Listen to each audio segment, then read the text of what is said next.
Welcome to the Ho-Ho Show. Rated the #1 most listened to podcast on Pluto. So join us now as we discuss news, politics, current events, and so much more. So clear the airwaves and strap in as we defend the Constitution, because freedom matters.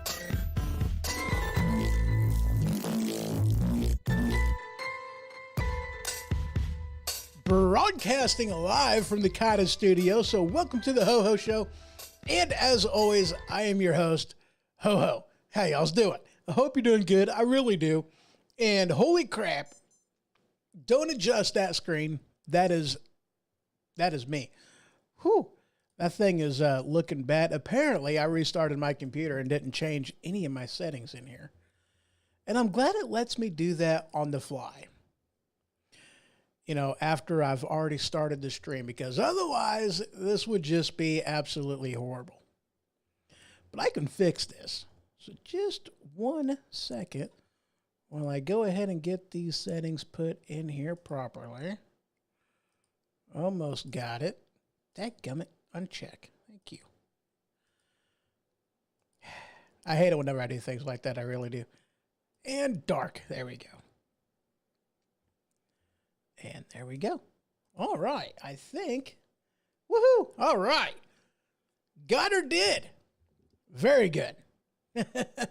All right. So we have got a few things to talk about. We're going to be going over a little bit with the recession, the depression, talking about the border crisis, talking about just all kinds of stuff. But first, we are going to, we're going to start here.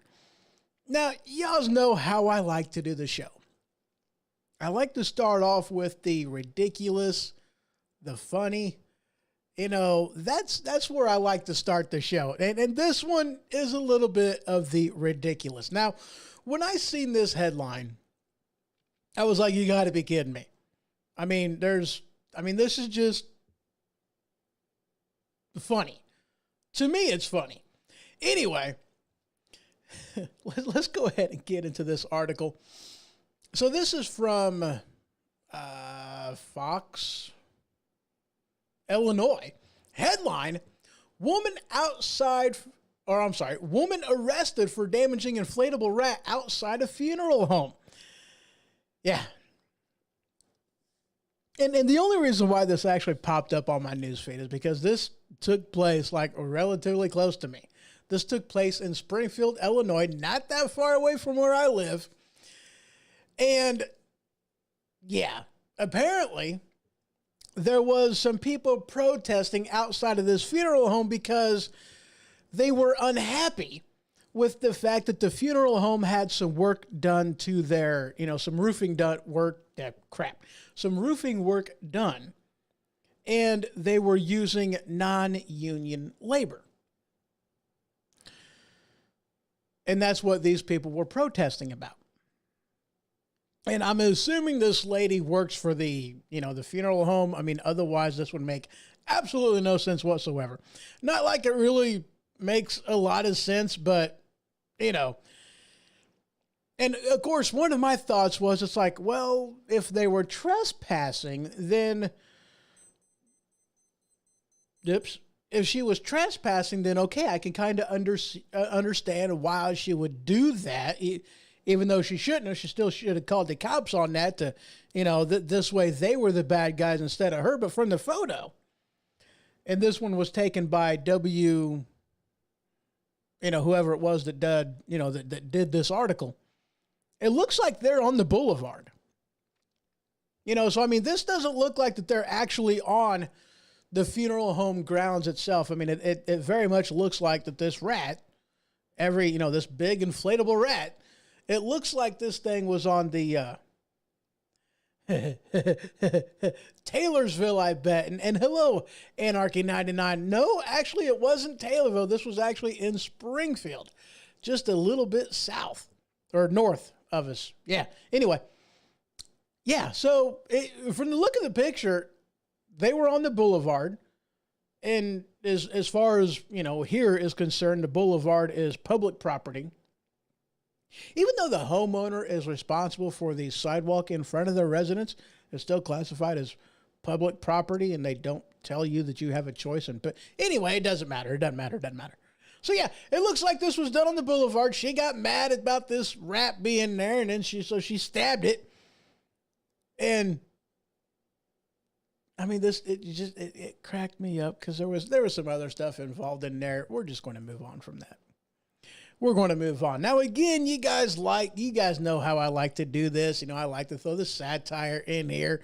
And one of my favorite places to go to for satire is the Babylon Bee. Since I already kind of, shown it to you, let's just go ahead and take a look at this headline. Sneaky parents dress son up as a girl on first day of school so teachers will show him how to be a boy.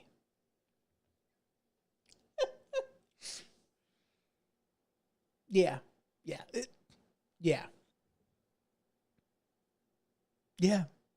I seen that article. I'm like, that's pretty ingenious. What better way to get the school to do exactly what you want by doing it that way? So yeah, I thought that was hilarious. Dave put in here, goes, I've seen, oh yeah, by the way, welcome Dave over there in YouTube land, and welcome Anarchy 99. Dave says that I've seen that rat in New Jersey. Anytime there's a construction site that doesn't use union workers, they inflate that rat. I mean, I understand why they're using a rat, crossing picket, going outside the union. I definitely understand that.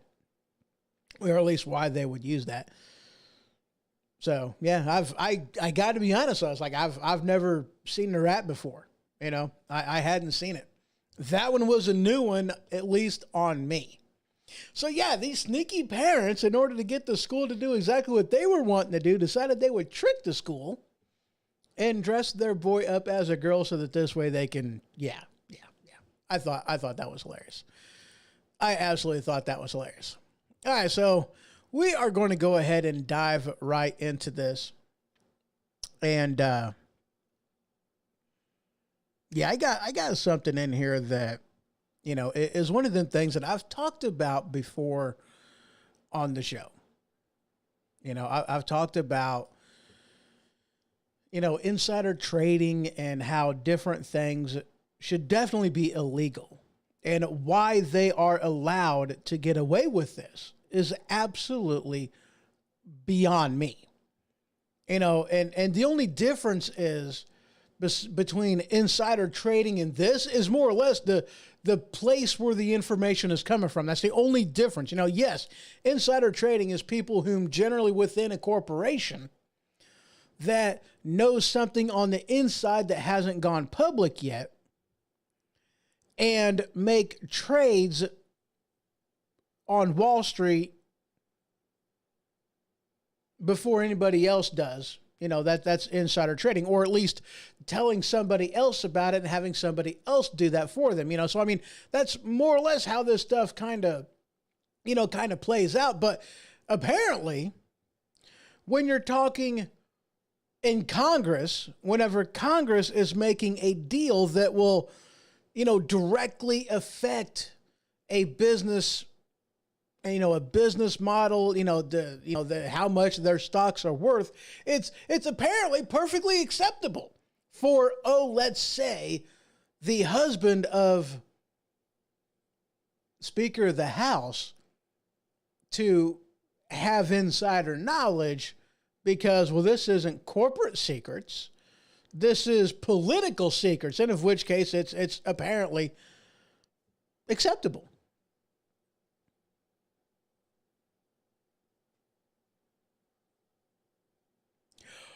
Oh, wow, that is absolutely hilarious. Dave put in here, he goes, it would be nice if they would have a slide for the kids on the back of the rat down the tail. That would be absolutely hilarious. And hello, Brian, over there in YouTube land. Good to see you, sir. So yes, this headline is from Newsmax.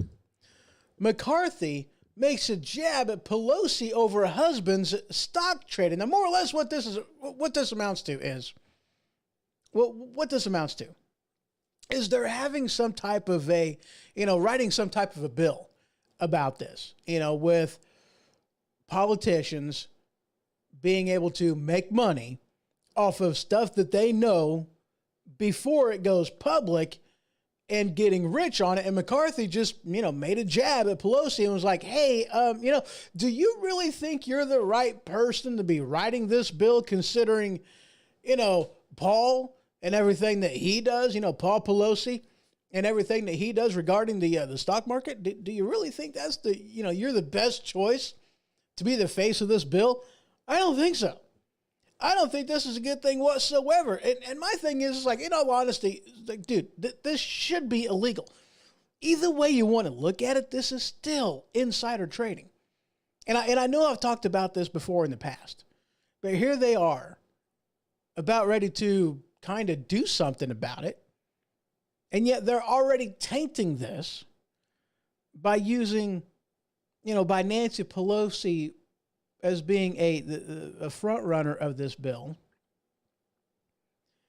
And everybody knows what Paul Pelosi does regarding his stock market exchanges. Like, he just got done dumping like $5 billion worth of NVIDIA stock, however you pronounce that. He just got done dumping $5 billion. So if you have stock in NVIDIA, just based off of, now I am no financial guy whatsoever. Oh, I'm sorry, 5 million in shares. Yeah, because it says right here that on Tuesday, let's go ahead and just look at this article a little bit. On Tuesday, Pelosi signed a periodic financial disclosure revealing that her husband had sold up to 5 million in shares of software company NVIDIA at a loss of a bunch of money, $341,365. Holy crap, that's a lot of money. Separate financial disclosure from July 14 showed that Paul Pelosi had exercised 200 call options for NVIDIA in June. So, here she is, a front runner of this, endorsing it, whatever. I don't even know. I didn't read that much into it. It was just one of the things that, this is absolutely hilarious because we all know, and here's the thing, though, too. We pick on Nancy Pelosi with this. We pick on her about this kind of stuff all the time. And a lot of other people out there, too, pick on Nancy Pelosi and Paul Pelosi because, let's not forget that it's not technically Nancy Pelosi that does all this. This is her husband. As if that should make all the difference in the world. That this is her husband, that this isn't Nancy. So how can Nancy be accused of what Paul does in the stock market? Because this is, I almost guarantee you, this is how they're going to end up spinning this. She talks in her sleep. She sings in the shower about things.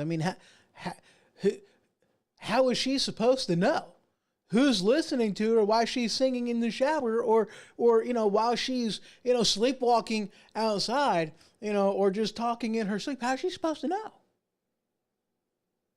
It's not her that's making these trades, these business deals and, what have you. This is all Paul. As if she doesn't financially gain and benefit from Paul participating in the stock market in this way. Yeah. These are the things that absolutely tick me off and annoy me, because if it was anybody else outside of Washington, D.C., they would have gone to jail for insider trading, period.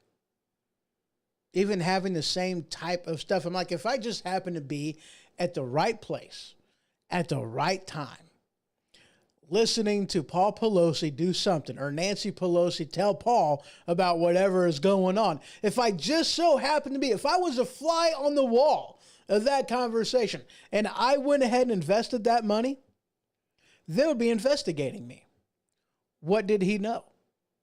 How did he learn it? When did he know it? I mean, you know darn good and well, because I am a nobody, I would be prosecuted. I would be investigated for that type of knowledge. For, I would be accused of having, insider trading. I would. But because it's the husband of Nancy Pelosi, the political class, they have privilege. You guys have heard that word be thrown around. That it's usually a different word in front of privilege other than, political privilege, but that's what it is. It's political privilege. I mean, it's more than congressional privilege. It's political privilege. And the sons and daughters of various Congress people, they benefit from this political privilege as well. They very much do. I mean, look at Hunter Biden. He lied on a federal firearms form about illegal drug use. Didn't get prosecuted for it. Did something stupid. His girlfriend or what have you threw away his gun that he got illegally. And nothing has happened to him. No further investigation, no indictment, no charges, no nothing. Now, I mean, here's the thing, guys. I mean, let me tell you something.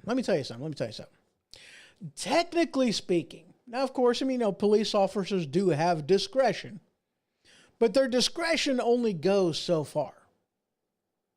If they see a crime,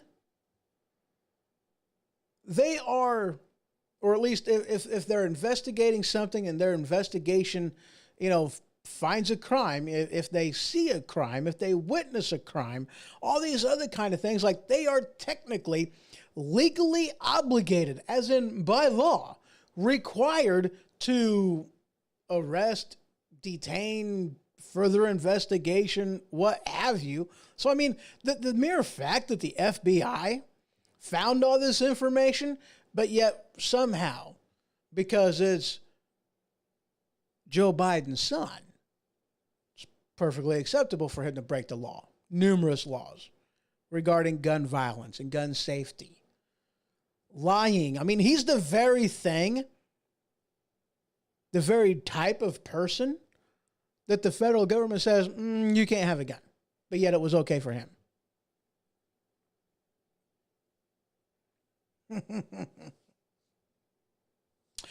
Dave put in here, he goes, everything in this country is Oppositeville. It's hard for me to listen and watch it happen.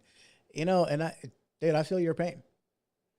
I very much understand that. I mean, it's just down is up is down. Fire's wet, water burns. I mean, that's the world we live in now.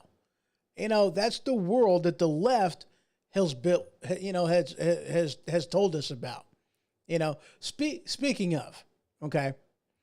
Now, we're going to go back in time a little bit. All right, we're going to go back in time. Now, I had heard a video and I've seen different documentation talking about this very thing, and I've even talked about this on previous episodes of the Ho Ho Show myself. There is a reason why we don't believe the left whenever they want to talk about climate change and what they got, what we need to do, because we know darn good and well for several reasons that the left doesn't even believe the Bravo Sierra that's coming out of their mouths. You don't believe me? Well, think about this. If you knew, let's put it like this. I live in tornado land,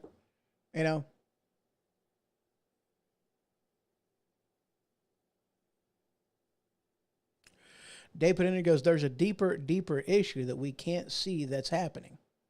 I don't know what it is, and all I have are theories. I can absolutely agree with that. You know, I definitely, acknowledge that as a possibility because we got things that are just, on the nose, things that's going on. And, it's kind of one of them things that there's something going on behind the scenes, or they have gone to a place and, carrying out plans that they have that it's already gone past the point of no return. There's nothing we can do to stop the ball. There's nothing we can do to stop the avalanche. There's nothing we can do to stop this rock from rolling downhill. It's going. The momentum has already been had. I mean, even if you do put something in front of it, it's going to demolish it. It's going to lessen it a little bit, but it's still going to continue rolling down. Why? Because we've let it and we have ignored it for so stinking long. And in a matter of speaking, that's about what it amounts to.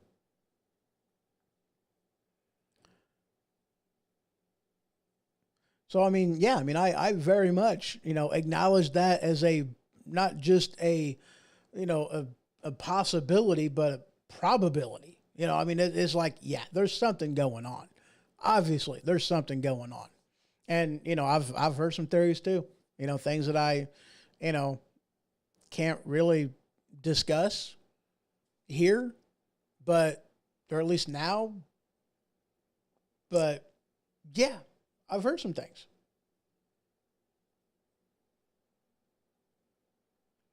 Dave put in here, he goes, also, some of us are going to regret not doing anything or not saying anything. And you know what? So many people are. And here's what the things, like, I have thought about this a lot. I really have. Because you look through the pages of history and we know, that when you ignore history, when you don't learn from history, you're doomed to repeat it. And we have seen throughout the pages of history all kinds of things, regarding World War II, and with the Holocaust and everything else. And it's like, how could we have been so, how could they have been so blind to let it happen? And it's like, you're looking at history through the lens of the future that you already know the outcome. But think about it from their perspective. Look at what we have now. Karens out there left and right that are reporting people for not wearing a mask. We have the Karen police that report people for doing something they think is wrong, regardless of legality and law and anything else. These are the times that we're living in. But it's like, here's what I think that, in a matter of speaking, kind of happened. We had the Constitution, an amazing document. And our founding fathers wrote it in such a way that they didn't foresee any one branch of government willingly hand off their power to one of the other branches. They thought that it would be a power struggle trying to hold on to power, not a power struggle trying to get rid of power so that this way they can still get their agenda done and not be held accountable for the actions that they, in all honesty, want, even though they still could actually put a stop to it and stop it from happening. But, yeah.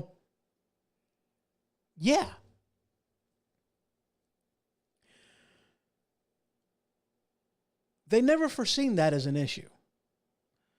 But you had people on the right, libertarians, constitutionalists, originalists, whatever you want to, whatever label you want to put on there. It's all the same. It doesn't matter. But we all just trusted. And that was our downfall. We trusted these elected officials to actually honor their oaths of office to support and defend the Constitution of the United States of America against all enemies, foreign and domestic. We expected that it would just be done because that's the way it's supposed to do. That's the way it's supposed to be. So how could it possibly be any different? How could they go so far away from what we know is supposed to be going on? But that's just all I'm saying. That's what I think it more or less amounts to. You know, we've been having our focus on life, and we have left politics to the politicians. And now we're surprised because we turned our back on politics whenever the politicians take control, and now we no longer have any control over anything. We had the audacity to be surprised about that, even though looking through the pages of history, it's happened numerous times, guys. I mean, come on. It's happened numerous times. But we don't.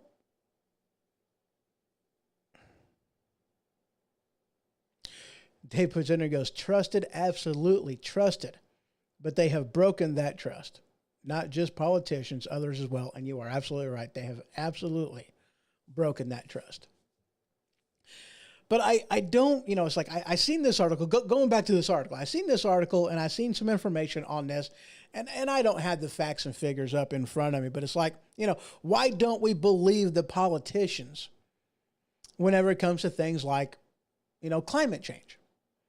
Well, because every decade for like the past 70 years, 60, 70 years, every single decade, they come up with a new problem, and they're the only people that can solve said problem. You know, does the problem actually get fixed? Nope. They rebrand the problem, and the solution stays the same, as in higher taxes. You know, it was the ozone layer is going to be gone in 10 years. It was acid rain is going to kill the crops in 10 years. It was, climate cooling and climate heating and climate change and just this, that, and the other. You know, the rising, you know, the melting of the ice caps and the rising of the oceans and whatnot. You know, like every 10 years, they come up with a new, the sky is falling scenario. Every 10 years, like clockwork, it happens. Whenever I was growing up, you know, it was, or at least as young as I remember, you know, it was the acid rain. And, you know, and I was actually like rather surprised whenever I actually seen the date as far as, you know, the ozone layer, because it's like, dude, that was from the from the 80s.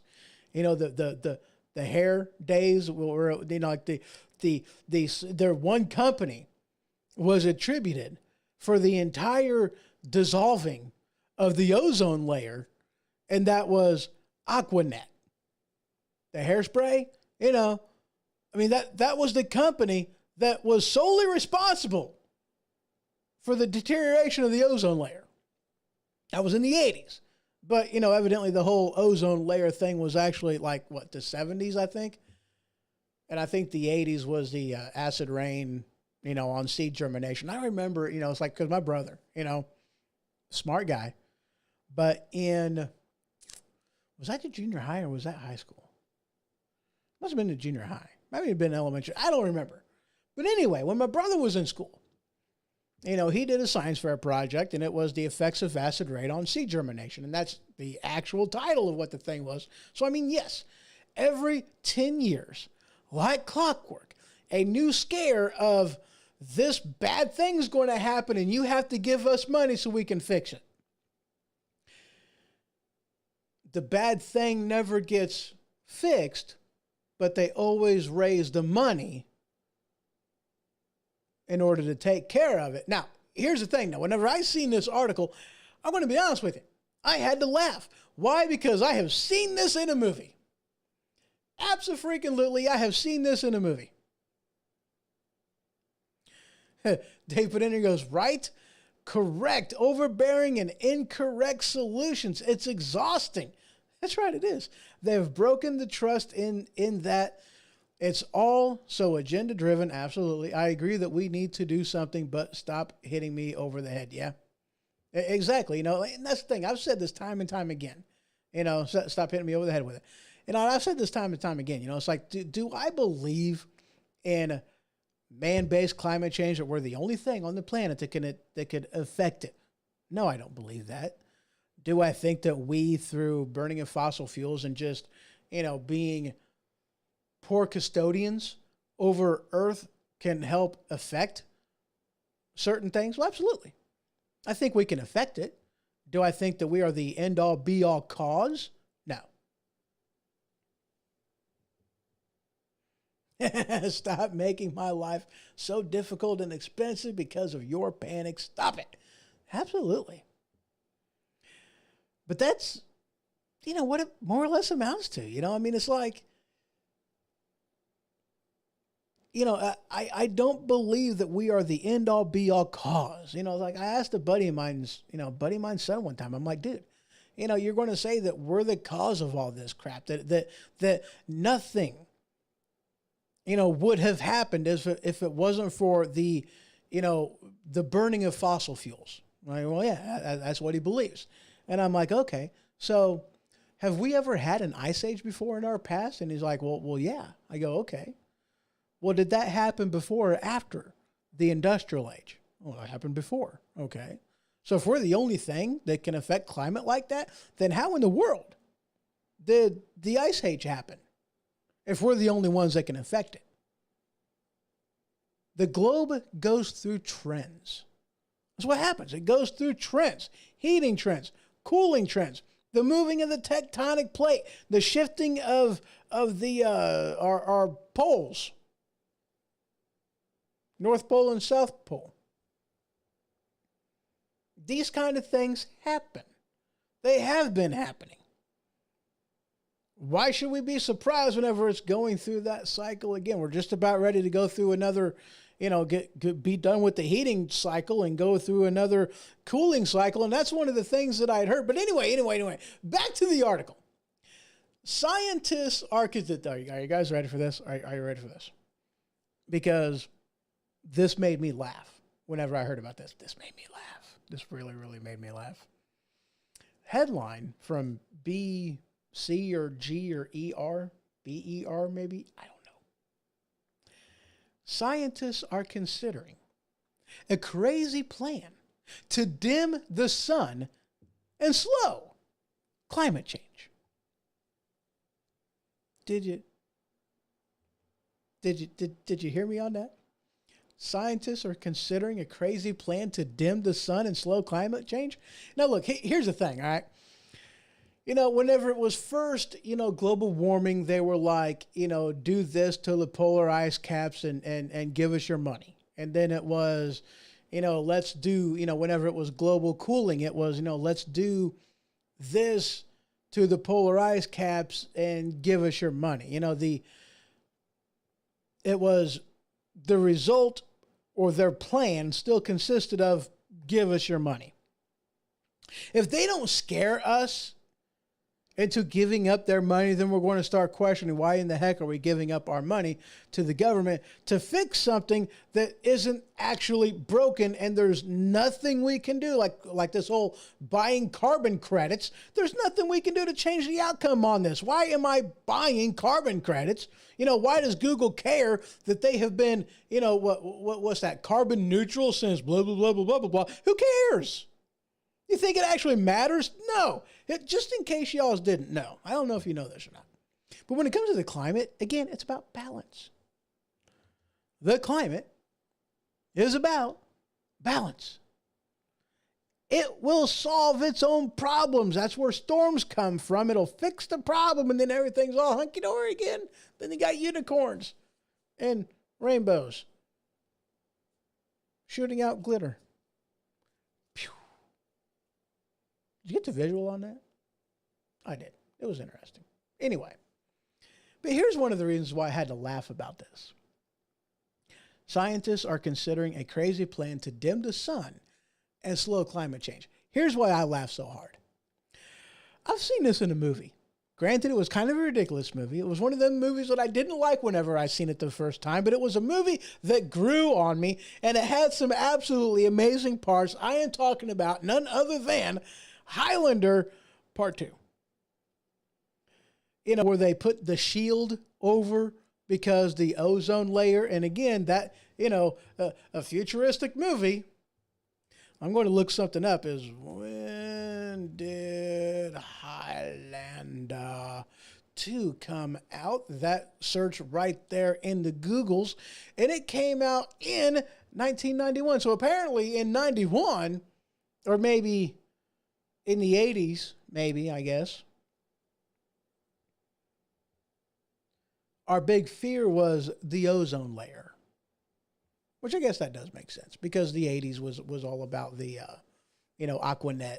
So the 90s, we had that big scare over, oh, holy crap, all this Aquavina that Aquanet that y'all has been spraying on your hair has gone up to the atmosphere and it destroyed the ozone layer. So now, Connor McLeod of the Clan McLeod has to, put this big old dome over everything and save the planet, And now we're living under a nice dome, which I thought was absolutely hilarious. These are the things that I think about from time to time. All right, guys, we're going to go ahead and take a quick break. And when I return, we're going to be talking about the Democrats' answer to climate change. We're going to be talking about, how their idea to pay this whole student loan debt, how this went. We're going to be talking about just the deficit, and we're going to be talking about, not just the deficit, not just inflation, but we're going to be talking about the recession. It's amazing how you have the left constantly wanting to redefine words so that this way you can use the language that's applicable, but because they change the meaning without telling anybody about it or just lying and saying, oh, no. It doesn't mean this. It means this, that we're all going to be too stupid to understand what the heck is going on. So that in just a couple minutes, and I will be right back.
Do you love your occasional Mexican dish or your musical fruit? Are you tired of walking by family members and crop dusting them?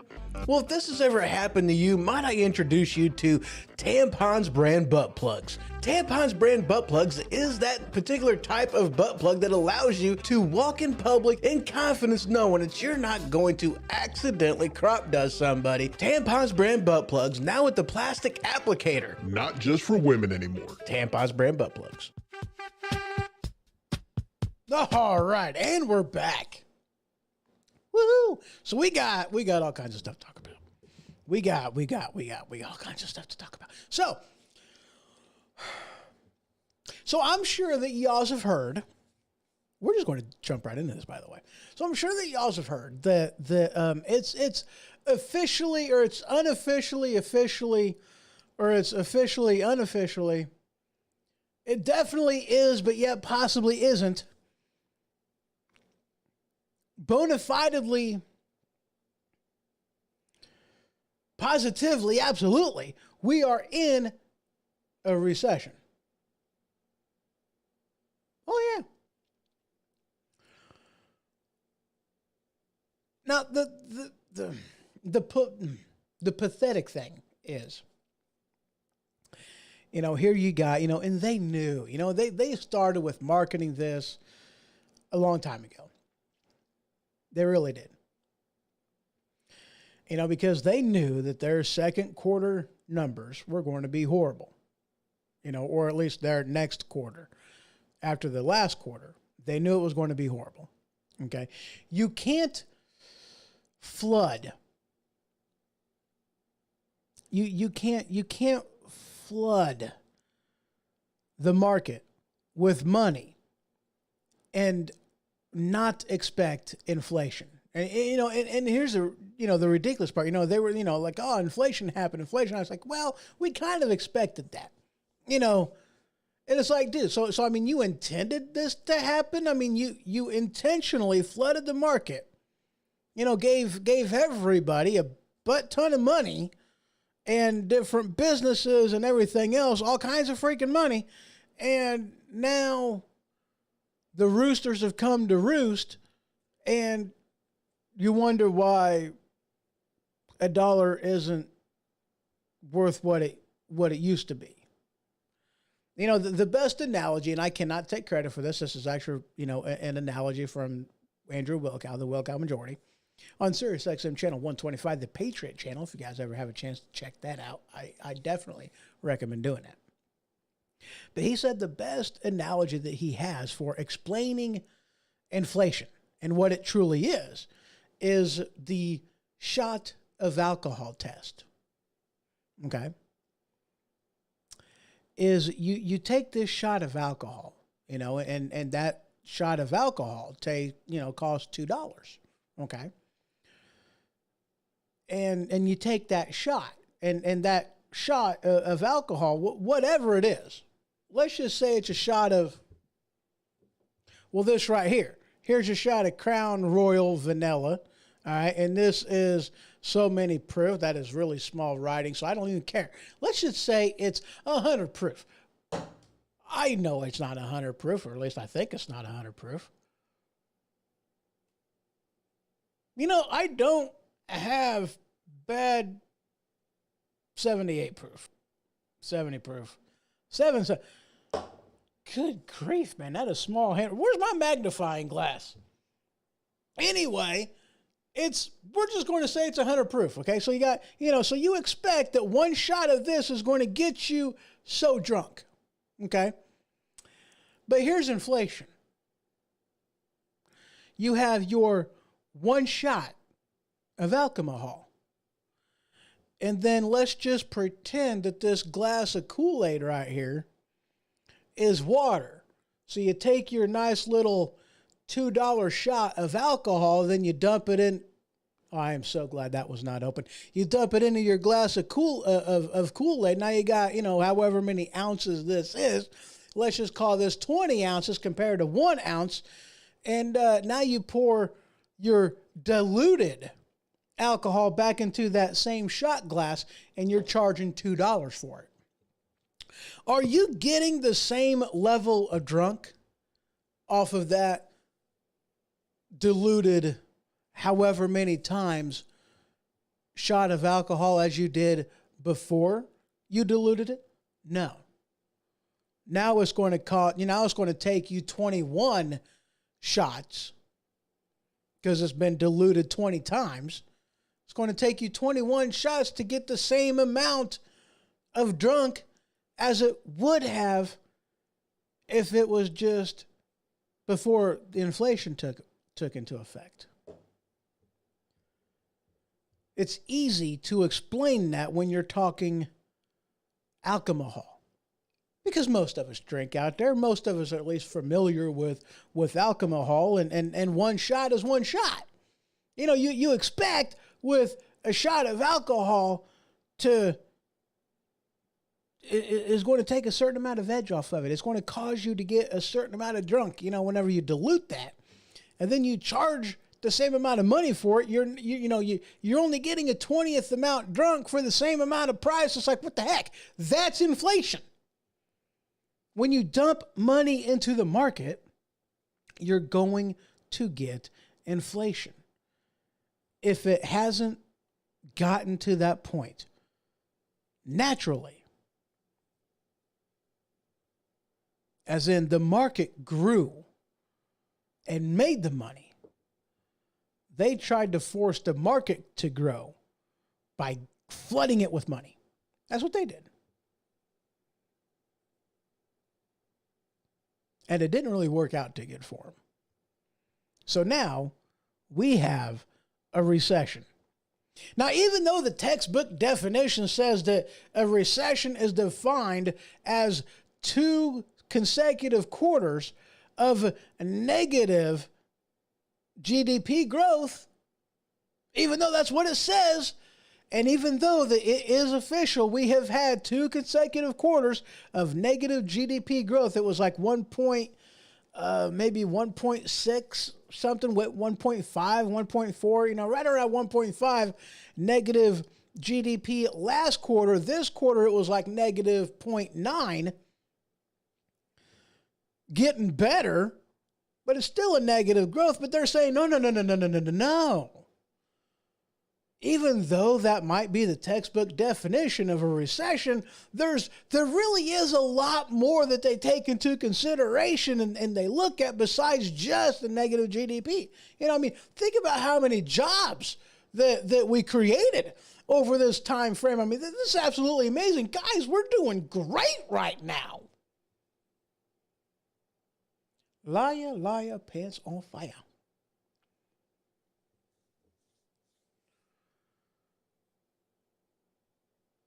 Because guys, gals, everybody, Biden didn't create jack. Let's be perfectly clear on that. Biden, his administration, his lackeys, all these governors out there in all these various states, they have not created one single solitary job. I want to make that completely and perfectly clear. They didn't create one stinking job. Not a one. Because if you take pre-COVID numbers, okay, pre-COVID labor numbers, pre-COVID labor participation rate and unemployment numbers, if you take those numbers prior to COVID, Biden is not up to that level yet.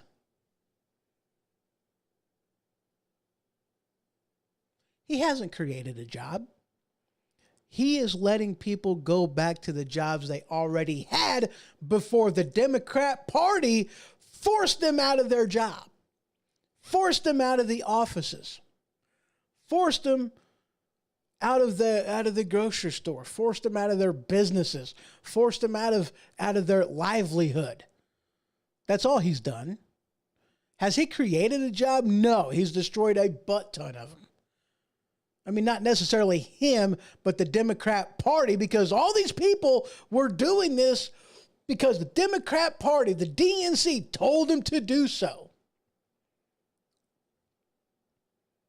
Let's make that perfectly clear. Has Biden created one job?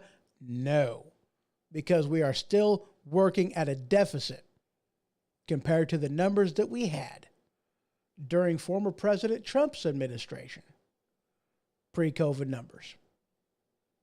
We're still sucking compared to those numbers. I mean, so has he created a job? No. No, he hasn't.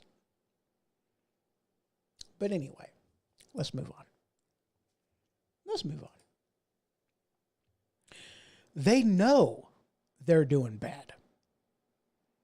They absolutely understand. They know that they're doing bad. And the only way, because inflation, because gas prices, because the supply shortages, because of all this crap that's going on, it's looking people right in the face on just how bad it really is. And the only thing that the federal government, the DNC, the Democrat Party, the Biden administration can do prior to the November election is give away something. They don't, this is the thing about the Democrat Party. This is the thing about politics in Washington, okay? This is lovely. You guys are going to love this. This is what they do. Are you ready for this? They're like, oh, we've done a poor job. So what we're going to do is raise taxes so that this way we got more of your money. And then we're going to give other people that money. We're going to steal it from you first. We're going to rob from Peter to pay Paul. And here's the thing, there's way more Pauls out there than there are Peters out there. So they're the ones that are going to be voting for more free crap. That's the way we like it. And see, here's the thing though, because we had this, the only thing that they could really give away for nothing, and at least the biggest thing that the incentive is with student loan debt, forgiving student loan debt. Why? Because their thought processes we're going to get these people who are in college, who just got out of college, who haven't really been jaded and really know how the real world works yet. We're going to get these people to vote for us by giving them free crap, by giving them the money of people who actually work for a living. The middle class, we're going to take the middle class money and we're going to give it to these people because they're a voting bloc that hasn't been jaded and maybe doesn't really know that we suck at our job. That's what the DNC did. We're going to give y'all our money. Let me rephrase that because I worded that horribly. They're going to give them our money. So this headline from the NPR. The U.S. government underestimated the cost of the student loan program by billions. Would it be? Billions. It's like, seriously?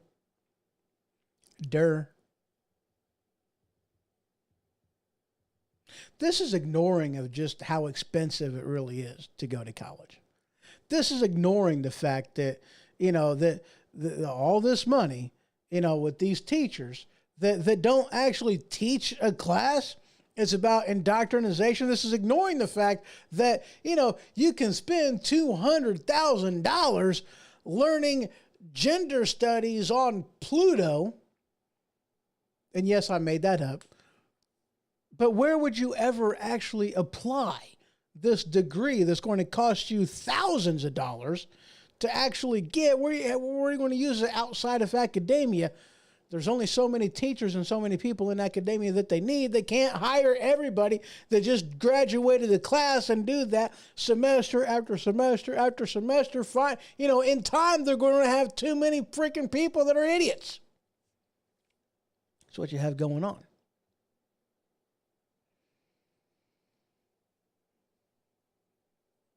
I mean, they are more apt to grant you a college. This is the ridiculous part of it, okay? You're 18 years of age. You're fresh out of high school. You're 18, okay? They are more apt to give you $50,000 for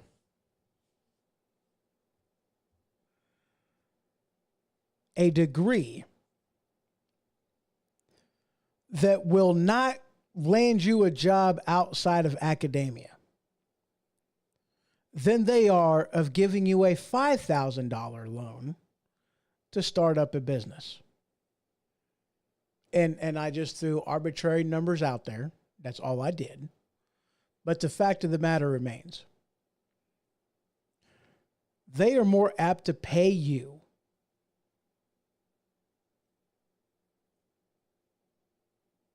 to go to school so they have an opportunity to indoctrinate you than what they are to let you start a business at a tenth of the price. Isn't that ridiculous? But here's what it amounts to. They need a block of people whom have only lived under basically socialism as it is already. People that really haven't had to earn their own money. That's why they're going after people whom are going to school, who have just got out of school, who racked up huge amount of debt and are just now figuring out that there's no way they're going to be able to pay this back. So they got to give them something for free. That is the only way that we can guarantee that, and they've already been indoctrinated to be liberals anyway. They don't think for themselves because we have forced them, we have indoctrinated them to think the way we tell them to think. That's our guaranteed voting block. We're going to go after them. We're going to give them more money. And holy crap, this is going to cost us billions more than we originally thought that it was going to. Oh yeah, that's just amazing. And they're doing that because, well, they're screwed up. I mean, they are, in all honesty, they are afraid that they're not going to win this next election. They are afraid of losing the majority, which they have like a slim majority in the House of Representatives, and they have zero majority in the Senate. And yes, I said zero majority because there's 100 people that sit on the Senate, and it is split 50-50. And the only thing that gives them the upper hand, and I'm not going to say it's a majority, but the only thing that gives them an upper hand is Kamala Harris being the tie-breaking vote in the Senate when it's split down the middle. And if it's not split down the middle, she has zero vote whatsoever. If it's not a 50-50 split, she has no say in what goes on. None. And so what they're wanting to do, this headline, according to the Federalist Papers, Democrats are dangerously close to changing laws so our president is elected by popular vote. What is that? You heard me. The Democrats are dangerously close to actually pulling this off, because here's the thing. This is what they're talking about doing. Are you ready for this? This is what they're talking about doing. They're talking about, all these states are getting together. And they're saying that, hey, look, we think that this whole electoral college thing is Bravo Sierra. We want to get rid of that. We want the president to be elected by popular vote and popular vote alone. That these various states are getting together and they're writing these agreements saying that no matter how our state actually votes for the president, we are going to put our electoral college votes solely on the recipient of who got the popular vote. So if it's Ohio being one of the states that is agreeing to this, or at least I think, I don't actually remember, and it doesn't even matter. But let's say Ohio participated in this and decided that that's the way they wanted to do this. It doesn't matter if the state voted for former President Trump. If the popular vote went to, let's say for the sake of argument, Joe Biden, that's where their electoral votes would go. Regardless of who won the state, the votes are going to go to the popular vote. Now, why does this even matter? Because I'm going to be honest with you, and we're going to have this quick little discussion, and then we're going to go ahead and take another quick break. Because after that, we're going to be talking about, reduced deficit. Oh, yeah, arguing about the recession. Yeah, we've already talking about that. But why this even matters, okay? And I've had this debate with other people, and I've honestly considered this seriously myself, because it's like this, with the information age that we're living in, the day and age that we live in, what is the point of having an electoral college? We can count this stuff. We can count it quickly. It doesn't matter. Let's just do it by the popular vote. But here's the thing. This is what it amounts to. Okay. On a national level, we are not, let me repeat that, we are not a nation of people. On a federal level, we're not. The United States of America is not a nation of people. Are you confused yet? I hope so. Because if you're confused, you missed something in civics class. You missed something in government when they were teaching this. We are not a nation of people. We are a nation of nations. Because the U.S. of A., the United States of America, is a federation. We are a union. United, we are a union. Illinois is a state. What's the synonym of a state? A country. We are a country of countries. That's what we are. Florida is a country. Illinois, a country. Now, on a local level, on a state-by-state level, yes, we are democracies. But on a national level, on a federal level, we are, first and foremost, a republic with representatives. Our national leader, head of the executive branch, we call him the President of the United States of America, or POT USA. He is elected by representatives from those 50 states, not directly by the people, because he doesn't represent the people. He represents the nation. Because we are, first and foremost, a nation of nations. That's why the Electoral College is so important. Because without the Electoral College, see, is what it does, simply put, is it levels the playing field. Because if there is no Electoral College, if there's no Electoral College, then our president would be elected solely based off of 5, possibly 8 cities. That's it. That's it.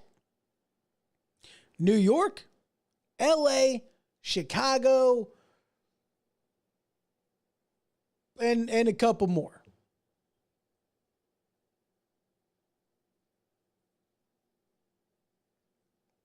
Let me ask you a question. I mean, there's other, but let me ask you a question. Do you want to live in New York? Do you like New York's politics? Being a conservative, try living in Wyoming, try living in Texas, and then going to New York City, and that is how the entire nation is run. Try living in Florida and then moving to, and you never see this happen, by the way. You never see somebody coming from a red state moving into a hugely blue city. You don't see that. Why? Because people want less government, not more. And if they eliminate the Electoral Colleges, what you're going to have is 5 to 8 cities are the only ones responsible, the only ones whom their say even counts. Let me ask you a question. You're the state of Rhode Island. You're the town of Providence. Do you even care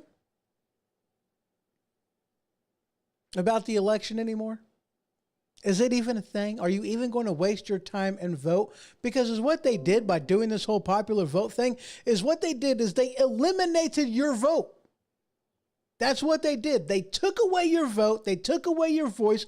They committed civic surgery, removed your vocal cords to where now your vote don't matter. Let me ask you a question. How long after that they eliminate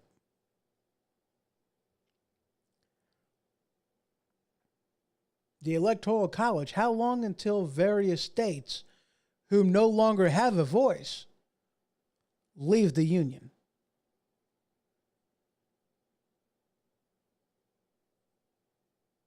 How long? Until states like Rhode Island leave. States like Vermont leave.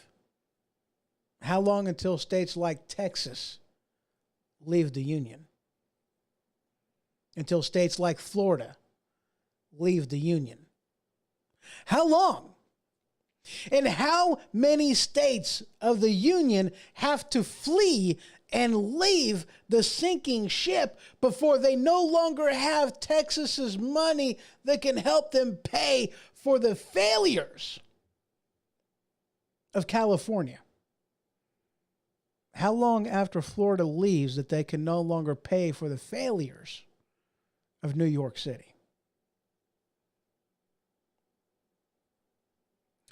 Because these states voted themselves into the Union, they can damn well both vote themselves out of the Union. And in states like Texas, that's exactly how they wrote it in there. So go ahead. Take away their vote. Because the only reason why Rhode Island agreed to join the Union was because they were assured through the Electoral College that their voice would be heard. Because let me tell you this.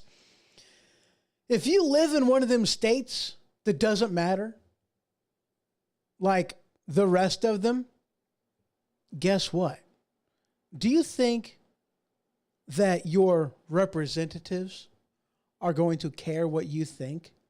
Do you think the president is going to even bother stopping off in Podunk, Vermont, anywhere in Wyoming, New Mexico? Do you think they're even going to stop there? Do you think they even care about you? No, because you're not one of the 5 cities that voted them into office. They don't need your vote. They don't care what you want. They don't care. They have no need to. So do that. Make everything irrelevant. Destroy the Constitution. Who cares, right? Who cares? Let's just destroy it. That's what they want. They only want the Constitution whenever it serves them. Otherwise, they want to get rid of it because all it does is stand in the way. Just a couple minutes and I'll be right back.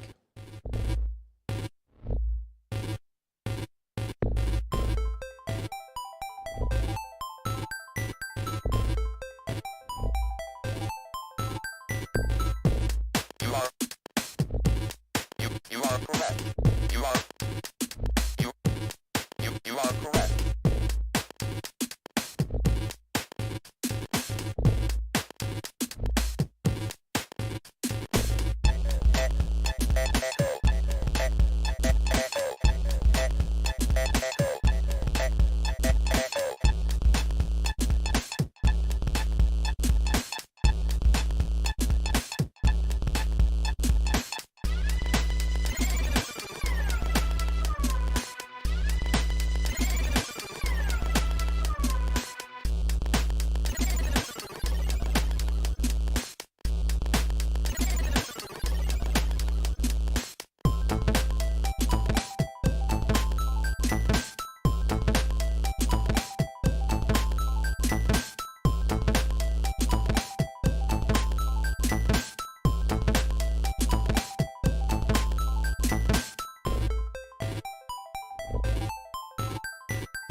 ever been so full of it your eyes are brown? Have you ever sat on the toilet but nothing comes out? Is a box of frosted shredded wheat just not doing the trick? Well, have I got the ultimate solution for you. Tide Pod brand colon cleanse. See, Tide Pod brand colon cleanse is that particular product that will break through the sphincter like the Kool-Aid man through a brick wall. Oh yeah, no more irregularity, no more cramping, just good old nice flow. That's right, Tide Pod brand colon cleanse. Please use responsibly and use at home. This is a fast-acting product now available in Tropical Punch.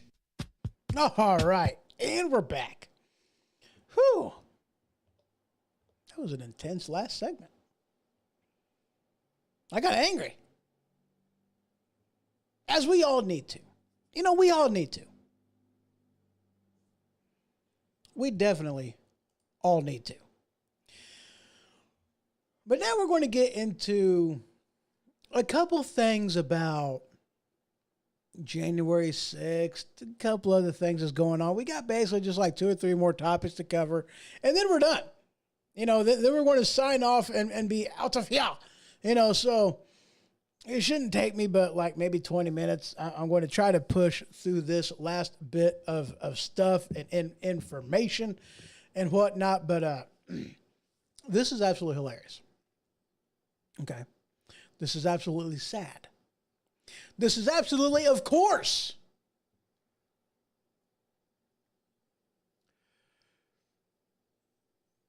Because this is kind of common sense, which I know.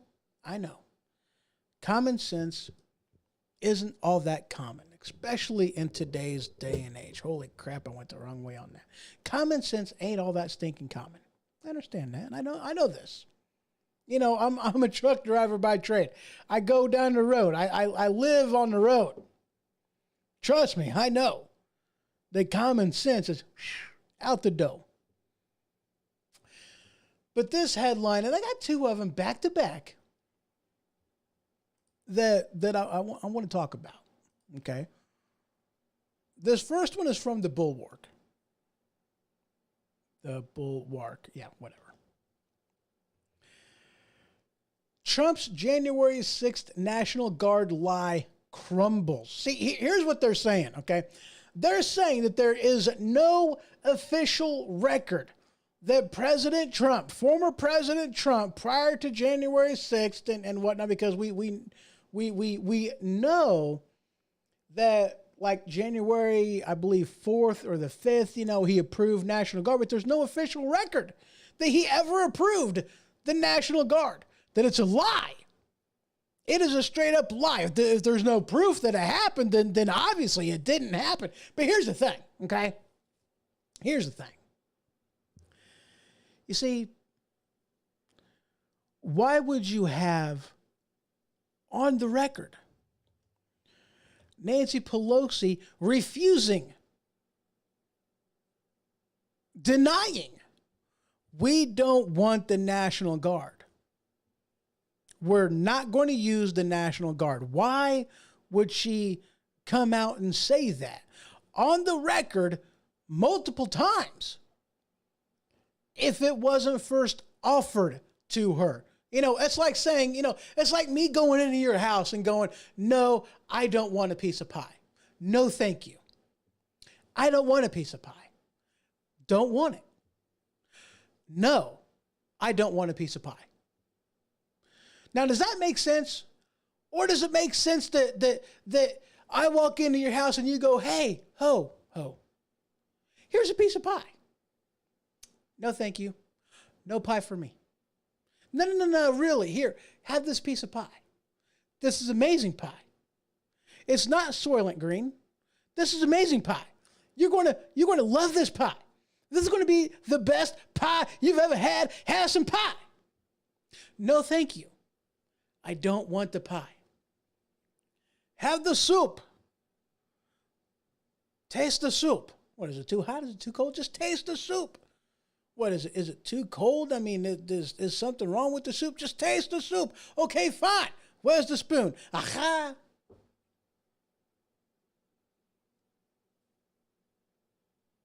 That's what we have going on right now.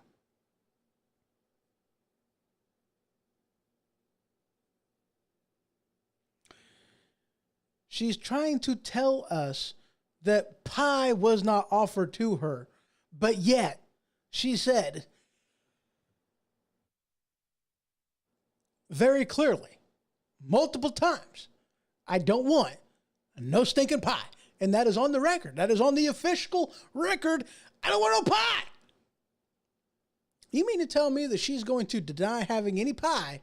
She's going to say that I don't want no pie, nothing, multiple times, but yet no pie was ever offered to her, then why is she even denying pie?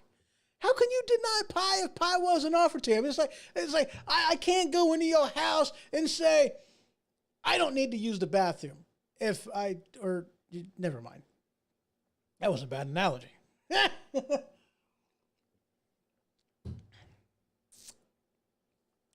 But here we have that, okay? Because we had all kinds of different people saying that, dude, look, something's going to go down. They knew. The scuttlebutt was clear from multiple sources. Something's about to go down. We knew this was going to go down. And yet, multiple times, Nancy Pelosi and others of the like said, no, we don't want the National Guard. But here's this headline from the National Review. Are you ready for this? This is ridiculous. D.C. mayor requests National Guard to respond to buses of illegal immigrants because Texas and Florida is getting sick and tired of being sick and tired. They're getting tired of all these illegal aliens just coming across the border, flowing across the border, and our federal government is doing nothing to stop them. If a nation is going to have sovereignty, it has to have the ability to protect its borders. And we have failed at doing that.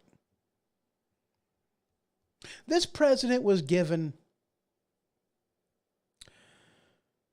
the best border security and protection that we have had since Reagan, since before Reagan. He was giving an economy with the highest labor participation rate of minorities ever before seen in history. Greatest job participation rates overall. Lowest unemployment rate than any other time in minority history. Job growth, wage growth, and expanding economy. He was given that. They destroyed it for political gain because they knew without destroying the economy, they wasn't going to be able to, without destroying the economy in the form of a lockup. Let me make that one perfectly clear. They knew that there was no way that we can dethrone Trump unless we do it that way. So that's what they did. He was handed everything on a silver freaking platter. Our border has never been more porous. Our border has never been so broken. And they're saying that it's only, they're saying that it's only going to get worse.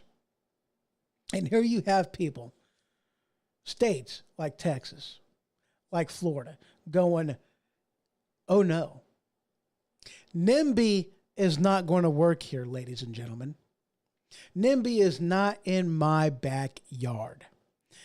If you want all these illegal aliens to flow across the border, we're going to make you deal with them. So what they've been doing is they've been putting them on buses, they've been putting them on planes, they've been putting them on trains. Get them up to D.C. If you want them, you deal with them. That's what they've been doing. And now you got D.C. mayor requesting that the National Guard come in to help respond to the buses of illegal immigrants. We can't put these people down south at the border. Why? Because it sends the wrong message.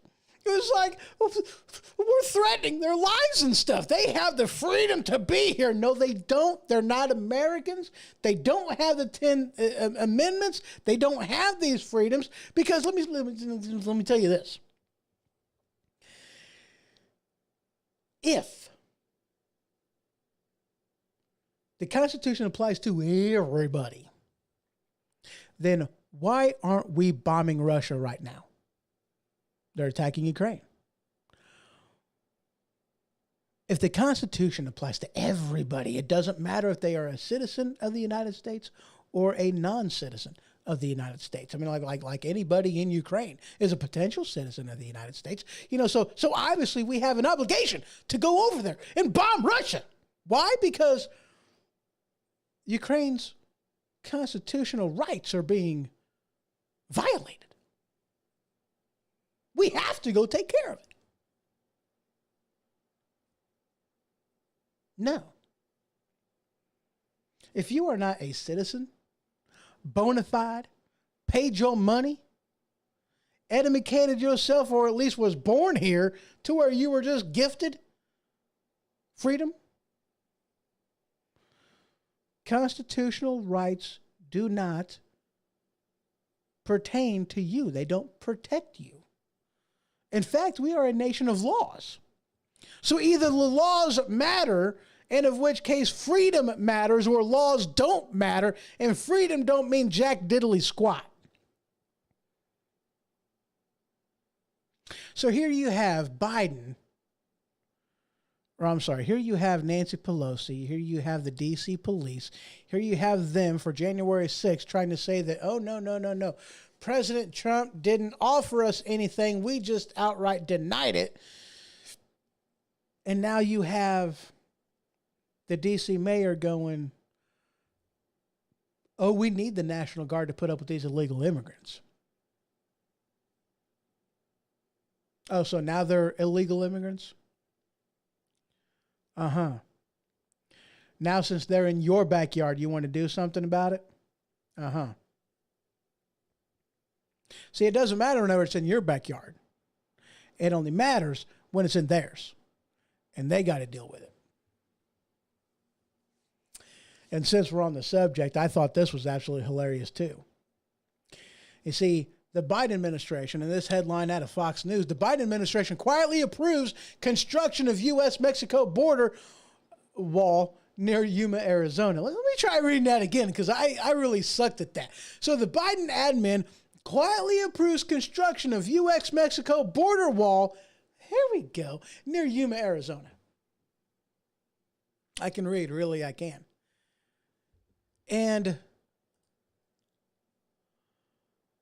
yeah. There's another headline. And then the White House, this is still from Fox News, the White House downplays the decision to fill in border wall gaps and claims that Biden administration is merely cleaning up Trump's mess. When I read that, I literally laughed out loud. I LOL'd, literally LOL'd. I LLOL'd. Literally. Because here you have the Biden administration approves the construction very, very quietly. They had to go, shh. Hey, yo. We need to build some of this wall. Oh. Really? Yeah. It's getting bad. People are taking notice. They're blaming us. We gotta build it. If you build it, they'll stop coming.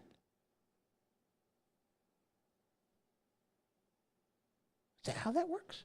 Yeah.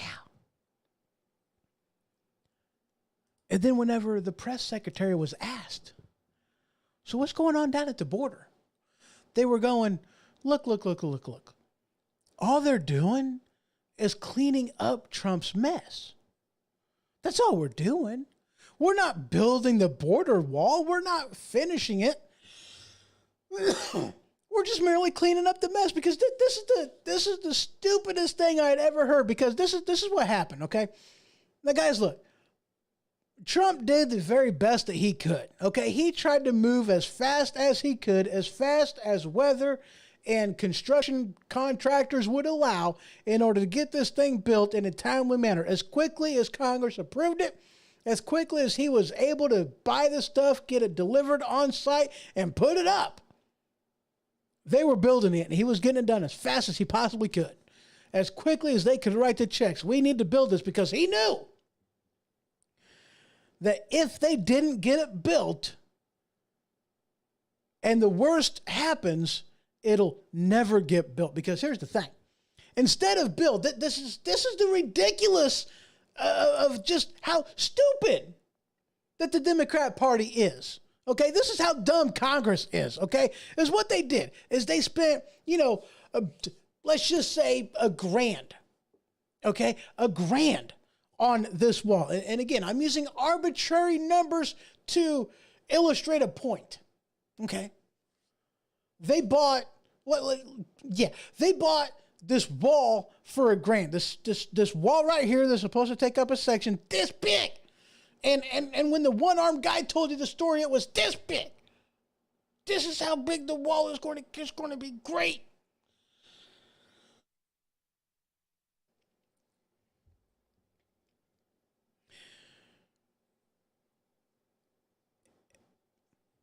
Biden got elected after they've already spent $1,000 on this, on the materials to build this section of wall. As soon as Biden gets into office, he says, stop building. We're done. But Biden, money was already spent. That it already got approved. That just because it didn't actually get built during Trump doesn't mean that you have the right to say stop building. You're supposed to faithfully execute the law of the land. This is the law of the land. You need to go ahead and do this. I don't give two Bravo Sierras. You're going to stop construction on it right now. Okay. And it's what they did instead of just building it, which would have cost them, let's just say, $100, arbitrary numbers. Instead of spending $100 to go ahead and put together what they already spent the money on and bought, they said, we're just going to let this sit here indefinitely. We're going to let it sit here until it gets consumed by the land. That's what we're going to do. And then some very smart person was like, well, Biden, you really shouldn't, you really ought to think that through. You're just going to keep it there. Uh-huh. What if these pesky conservatives hire their own outside contractors to put up the wall? We're just going to leave the material there, right? Yeah, we're just going to leave the material there. Why don't we sell it? That's way too easy. It's been bought, so it's got to stay there. I mean, we don't have congressional approval to go ahead and sell it. We're not going to get that. That would make way too much sense. So we can't sell it. We're kind of stuck with it. But I'm not putting it together. But neither are they. So, in order to ensure that nobody builds this wall, that nobody gets their own outside contractors to build this wall, we're going to guard it for $30 a month to keep them pesky rabbits from building this wall on their own. Okay, wait a second. You bought a $1,000 wall that was going to cost you $100 to build it. You're not going to sell it, but you're going to guard it so nobody else spends $100, and you're going to spend $50 a month indefinitely. That's wasting way more money than if you just let it go. Come on, Elsa, let it go. Does this make any sense to anybody at this point? I mean, did that make any sense whatsoever? No, it didn't make any sense. Are you freaking kidding me? And now you have not only all hush hush, the Biden administration going, let's build the wall.